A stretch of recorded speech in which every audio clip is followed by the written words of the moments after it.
Tere päevast, kallid kaasteelised. Täna on siis kaks teemat. Üks on see limonaad, mis siis meil siin on, kus siis on keemia, mis põhjustab ärevushäirest, ja teine on Nevski katedraal. Ja täna tuleb aluseks Markuse evangeeliumist salmid 17-21. Herodes ise oli lasknud Johannese kinni võtta ja aheldanud ta vanglas Herodiasse oma venna Filippuse naise pärast, kellega Herodes oli abiellunud. Sest Johannes oli Herodesele öelnud, sa ei tohi pidada oma venna naist. Aga Herodias kandis ta peale viha ja tahtis teda tappa, ent ei saanud. Sest Herodes kartis Johannest, teades, et ta olevat õige ja püha mehe ning kaitses teda. Aga kui ta Johannest kuulas, jäi ta tihti kõhklema ning kuulas teda meeleldi. Aga paras päev tuli siis, kui Herodes tegi oma sünnipäeval pidusöögi oma ülikutele, tuhandikele ja Galilea peameestele. Aamen. Täna siis tuleb välja see, et meil see limonaad põhjustab ärevushäiret. Kogesin ka seda ise, kuna mul on ka teatav soodumus ja teatav kahtlus ATH-le. Tõepoolest, mälu halvenes, ärevus tõusis, uneprobleemid tekkisid tavapärasest rohkem, mis on kõik tegelikult ärevushäire tunnused. Järelikult toimub siis teadlik mürgitamine odavate toitude kaudu. Me tegelikult ei tea, kui palju on GMO-d toitudes. Siin mitmel inimesel, ka minu lähedastel, on siis tekkinud allergiat nii kartulite kui ka muude ainete peale. Järelikult toimub toitainete teadlik mürgitamine, mis on mõeldud kindlalt rahvastiku vähendamise protsessi läbiviimiseks. Seepärast, et inimene peab ju toitu ostma. Palgad on nii madalad, et turu pealt 2-3 eurost iga päev kartulit osta inimene ei jõua. Ja siis ta valibki selle odavama variandi, kus siis saab toit mürgitatud ja inimese organism kahjustatud. Tekivad allergilised reaktsioonid ja pika peale kurnab see organismi välja ja varsti ühel hetkel inimene lihtsalt sureb enne õiget aega. Teine oluline probleem on siis Nevski katedraal, mis paikneb siis Toompea vastu ja mis minu hinnangul on ikkagi arhitektuurimälestis ja mis on jäänud kuidagi poliitiliste hammasrataste vahele. Nii, kujutame nüüd loogiliselt ette. Meil naabermajas elab inimene, kes tegeleb näiteks narkokaubandusega. Ja me otsustame, et see maja tuleb ära teisaldada, kuna seal on mingi tüüp, kes tegeleb kuritegeliku tegevusega. Kui seal tõesti koguduses või kuskil on mingi tegelane, kes siis töötab vastuluures või kuskil, siis tuleb see välja selgitada ja tüüp lihtsalt minema saata, mitte hakata katedraali teisaldama, mis kuulub siis väidetavad Euroopa 20 tugevama ja ilusama Vene õigeusu kiriku hulka. See on tegelikult barbaarne matslus, mida ei tohiks endale mitte ükski inimene lubada, ükskõik millisesse parteisse või kuhu ta kuulub. Ja probleem tuleb lahendada mõistlikult, tuleb minema saata tüüp, kui ta tõesti seal eksisteerib, kes siis on otseselt vaenulikult tegevuses konkreetse süsteemi vastu.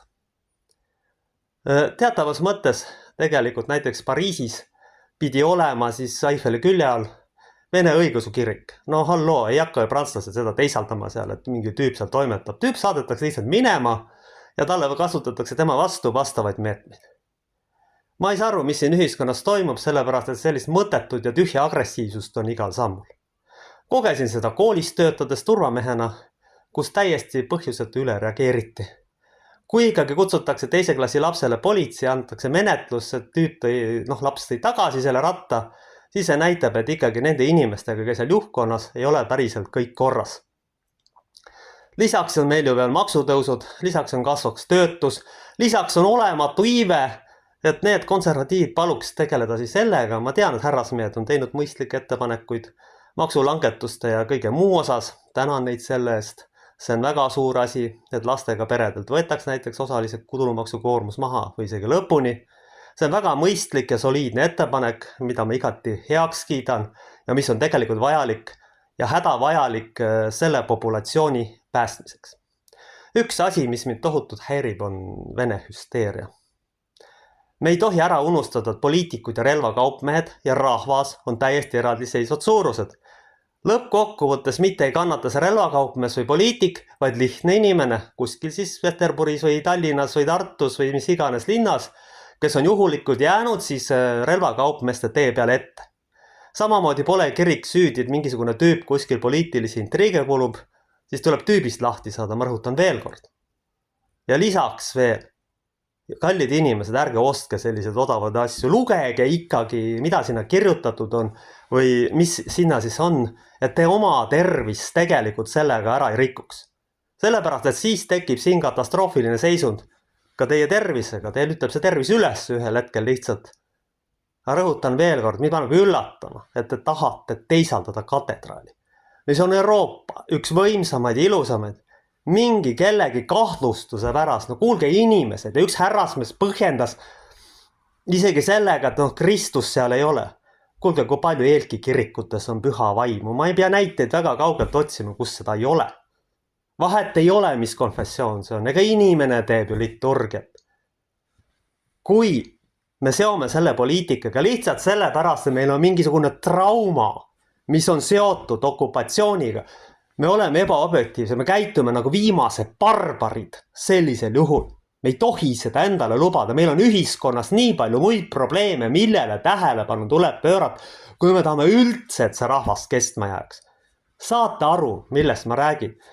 Kui me tahame üldse, et see rahvas mingilgi kujul, siin mingigi populatsioon säiliks, siis tuleb meil kiiresti hakata tegema maksulangetus.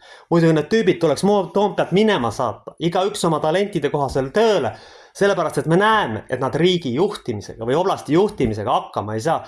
Kui me tahame, et see oblast saaks tagasi riigiks, ei ole nendel tüüpidel, kes praegu võimul on, sinna isegi mitte ligidale asja. Puurt tuntakse ju tema viljadest. Palun tegeleks nagu selle probleemiga, mis on tõesti väga tõsine probleem. Mitte mingisuguse katedraali teisaldamine ja vaidlemine selle üle. See on pseudoprobleem, kallid inimesed, saage aru, ühiskond on kokku kukkumas, ärid on pankrotimine, mis jamaga teie tegelete seal. Inimesi mürgitatakse toidu kaudu, nii limonaadide kui jumal teab, mis toiduga on, süstitakse GMO-d sisse või mida iganes sinna pannakse, teie tegelete jälle mingi pseudoprobleemiga, no ante andeks, see ei ole ju normaalne käitumine. Kuidas saab seda aktsepteerida üldse? No see ei ole. Muidugi ma tänan siin härrasmehi, kes rahva ees seisnud on ja kes on öelnud asju õigete nimedega välja, see on väga positiivne. Ma mõtlen just EKRE partei juhtfiguure, kes on ikkagi asju õigete nimedega nimetan ja julgevad välja öelda tegelikult riskides siis oma elu ja mainega neid asju. See on väga positiivne, seda ma rõhutan ja lihtsalt meestele rohkem julgust ja ikkagi võiks nagu mingisuguse meeleavalduse jälle teha, sest survet peab kindlasti kõvasti tõstma, sest vastasel korral ühiskond plahvatab ja siin tekivad mässud ja igasugused muud probleemid, mida me praegu sellises situatsioonis mitte kuidagi lubada ei saa. Et rõhutan veel kord 2 asja. Inimesi mürgitatakse ja Nevski katedral on pseudoprobleem võrredes äride pankrotti, noorte ärajooksmise ja olematu sündimusega. No ma toon teile ühe näite. Minu kodulinnas Valgas, kuhu ma nüüd tagasi pöördusin, on 30 aastaga toimunud totaalne väliskultuuri sissetung. Eestlased on jäänud vähemusse. Nime eestlasi on ju palju. Siia toodi sisse 500 000 tüüpi. No loomulikult on nad kuidagi pidi ikkagi enamik rahvast just slaavlastega segunenud. Kui te nüüd lähete sõtta, siis on see peaaegu sisuliselt kodusõda. Te sõdite oma kaugete sugulaste vastu.